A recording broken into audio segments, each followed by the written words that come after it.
عہدیداروں نے بتایا کہ سری نگر کے ہوائی اڈے کے قریب واقع بھارت کے سرحدی حفاظتی دستے بارڈر سیکیورٹی فورس یا BSF کے ایک اڈے پر عسکریت پسندوں نے منگل کو مقامی وقت کے مطابق صبح 4:30 بجے حملہ کر دیا۔ مسلح افراد نے، جن میں سے 2 نے فوجی وردی پہن رکھی تھی، BSF کے اڈے کے مرکزی دروازے پر اچانک نمودار ہو کر دستی بم پھینکے اور پھر خود کار ہتھیاروں سے اندھا دھند فائرنگ کی۔ عہدیداروں کے مطابق ان کا پہلا نشانہ سنتری پوسٹ تھا۔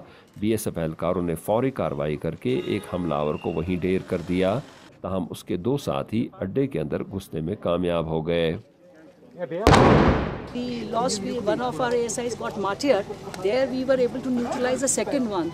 The third one went into the Adam block, and since it's all surrounded by the civilian houses, also residents, so it was a very coordinated effort, and we took all the precautions that we don't have any collateral damage, and we could neutralize the third one also.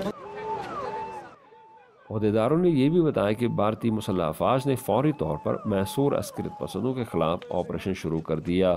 تقریباً 10 گھنٹے تک جاری رہنے والی لڑائی دونوں حملہ آوروں کی ہلاکت پر ختم ہو گئی۔ اس دوران BSF کا ایک سپاہی بھی مارا گیا اور اس کے 3 ساتھی اور مقامی پولیس کا ایک اہلکار زخمی ہو گئے۔ کالعدم تنظیم جیش محمد نے حملہ کرنے کی ذمہ داری قبول کرتے ہوئے کہا کہ اس کے شہید افضل گورو اسکواڈ نے حملہ کیا۔ نئی دہلی کے زیر انتظام کشمیر کے inspector general of police Munir Ahmad Khan نے BSF اڈے پر کیے گئے حملے میں لشکر طیبہ کے ملوث ہونے کی تصدیق کرتے ہوئے کہا، The intentions of the terrorists to cause a major damage to the BSF was foiled. Unfortunately, we lost one ASI of BSF and 3 others sustained injuries, and all the 3 are stable. حساس ترین علاقے میں پیش آنے والے واقعے کے پس منظر میں نئی دہلی کے زیر انتظام کشمیر کی حفاظتی صورتحال کا جائزہ لینے کے لیے بھارت کے وزیر داخلہ راجناتھ سنگھ نے ایک ہنگامی اجلاس منعقد کیا۔